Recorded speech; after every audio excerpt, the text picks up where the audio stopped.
Hello and welcome to KS Financials channel. My name is Paz Zhelaskov and today we are going to talk about the top 4 most common mistakes people do while they're investing. Afterwards, I will review my investing strategy in order to avoid those mistakes.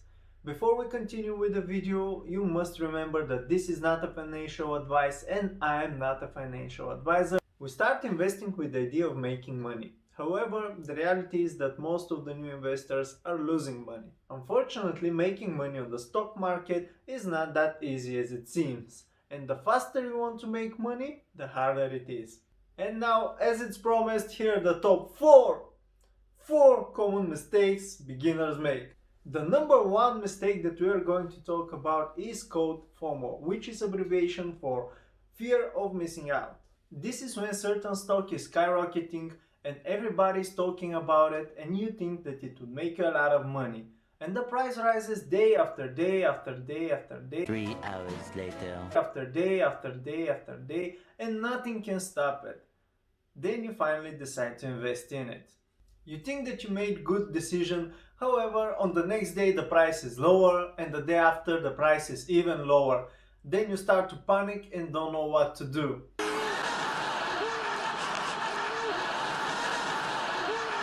On the next day, the price of your shares is half what you invested, and then you decide to close your positions to prevent further losses. So this is not the right way for you to invest your money.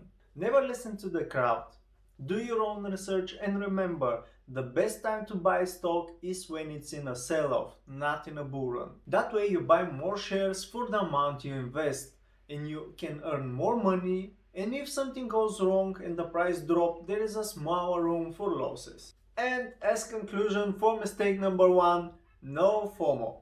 Now before we continue with the video, we would really appreciate if you give a like to the video. It would really help to reach more people and with the algorithm. Number 2 in my list is investing in something that you don't understand.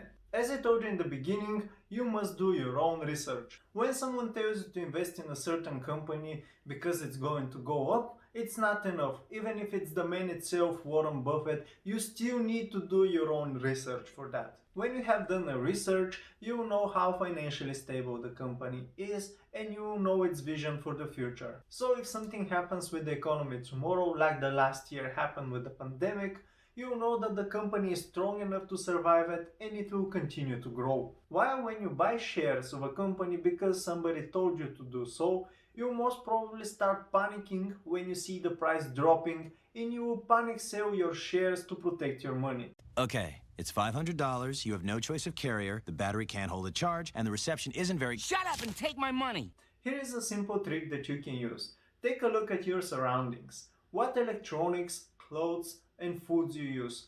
Take a look at their brands, the brands that you're familiar with, and start investing in them. The most common mistake number 3 is low diversification, known also as poor allocation. This is when you invest most of your money on a single stock. Never ever invest your money on a single stock. Your money should be spread throughout a couple of stocks. Most of the beginners think that diversification restricts their potential growth.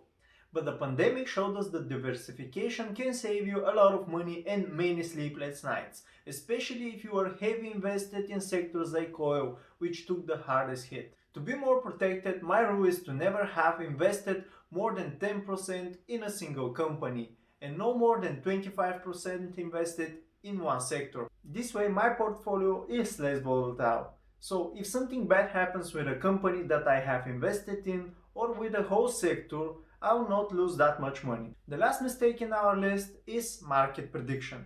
Trying to buy at the lowest price and sell at the highest is very difficult, almost impossible, and no one in the world can do it.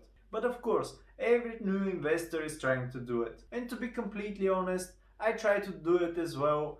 However, as you can imagine, the result was negative. Everyone at the beginning is thinking that they can make a lot of money for a short period of time, because a study shows that timing the market is more important than timing the market. Study shows that if you have invested $10,000 in S&P 500 in 1999 and you just hold your shares until the end of 2018, you have almost around $30,000.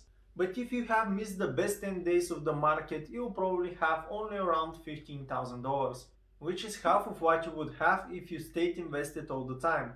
But if you have missed the best 20 days of the market, you would finish with around $9,400, which is lower than the amount that you started with 20 years ago. So the conclusion is to invest consistently and to hold for a long time period. Timing the market can slow your gains a lot and would definitely make your life more complex than just investing consistently, no matter what the price is. So these were the most common mistakes beginner investors are making. When I invest in a company, first of all, I do my own research about its financials and future developments. If somebody tells me that a certain company is going to make me a lot of money, I will check it, but only if it fits my investing strategy. The final decision will be taken based on my own research. I invest long term, so if I really believe in a given company, I will start investing in it at the moment. I will not wait until the price goes down, but I will certainly use the dollar cost averaging method, which I will explain to you in a future video. This means that I won't invest all of my savings at once. I will spread them throughout a certain period of time. For example, I'll make equal shares and I will invest them every single week of the month. This is all for today's video. If you enjoyed it, subscribe for the channel for more related videos and hit the notification bell so you'll be notified when the newest video is on. Bye, and I'll see you next time.